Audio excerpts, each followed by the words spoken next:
గరుడ పురాణములో చెప్పిన శ్లోకము. ఇహైన నరకవ్యాధే చికిత్సాం నా కరోతి యః గత్వా నిరౌషధం దేశం వ్యాధిందః కిం కరిష్యతి. ఈ జన్మమందే నరక వ్యాధికి చికిత్స ఎవడు వనర్పడో అనగా సంసార తరుణోపాయమునకై ప్రయత్నించడో అతడు పరలోకమునకు చెంది ఏమి చేయగలుగును? ఔషధమును వైద్యుడును లేని దేశంలో వ్యాధి కలవాడు వెళ్ళి ఏమి బాగు చేసుకొనగలుగును? అనగా సత్కర్మలచే స్వర్గాది లోకములను చెందినను అచ్చట ముక్తి సాధన కార్యము లేనియు జీవులు చేయజాలరు. దానికి మనుష్యలోకమే తగి ఉన్నది. కామ్య కర్మల వలనను అనుభవించుటకు మాత్రము స్వర్గలోకము ఏర్పడినది.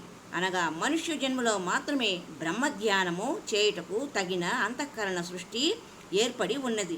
అట్టి సామర్థ్యము దేవతలకు కానీ మరి ఎవరికి కానీ కలిగి ఉండలేదు.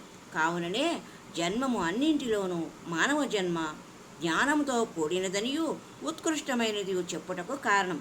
ఈ విషయమే కఠోపనిషత్తును కూడా ప్రస్తావించబడినది. మరియు నైష్కర్మ సిద్ధి యందు కూడా ఈ విషయాన్ని ప్రస్తావించబడినది. యదా సర్వే ప్రముచ్యంతే ఇతి న్వితిచ వాజినః కామబంధనమే వేదం వ్యాసోప్యాహ పదే పదే. యదా సర్వే ప్రముచ్యంతే అనిని ఇతి సుకామాయమానః కామమే సంసారమునకు కారణము అని మహర్షులు చెప్పుచున్నారు. కామబంధనమే వేదం అని వ్యాసమోహముని మాటి మాటికి చెప్పెను.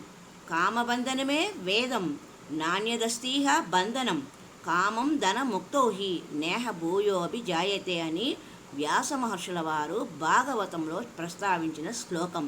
అనగా కామబంధమే సంసారానికి కారణము. ఆ కామం యొక్క నివృత్తియే మోక్షము.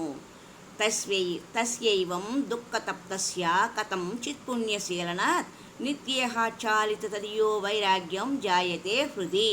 దుఃఖములచే పరితాపము చొందువాడును బహుప్రయాసముల చేత పుణ్యకర్మలను అనుష్ఠించటం వలన సంభవించిన నిత్య కర్మానుష్ఠానం చేత పరిశుద్ధముగా చేయబడిన బుద్ధి కలవాడైనను మనుజునకు మనస్సునందు వైరాగ్యము పుట్టును. శుద్ధ మానంతు తచ్చిత్త ఈశ్వరార్పిత కర్మభిః వైరాగ్యం బ్రహ్మలోకాదౌ జ్ఞనక్యదా సునిర్మలం. పరమేశ్వరుని యందు సమర్పింపబడిన కర్మల చేత మనుజుని చిత్తము పరిశుద్ధిని పొందింపబడిన వాడై అనంతరము బ్రహ్మలోకాదుల సుఖమునందును మిగుల వైరాగ్యమును ప్రకటించును అని చెప్పబడినది. హరి ఓం తత్సత్.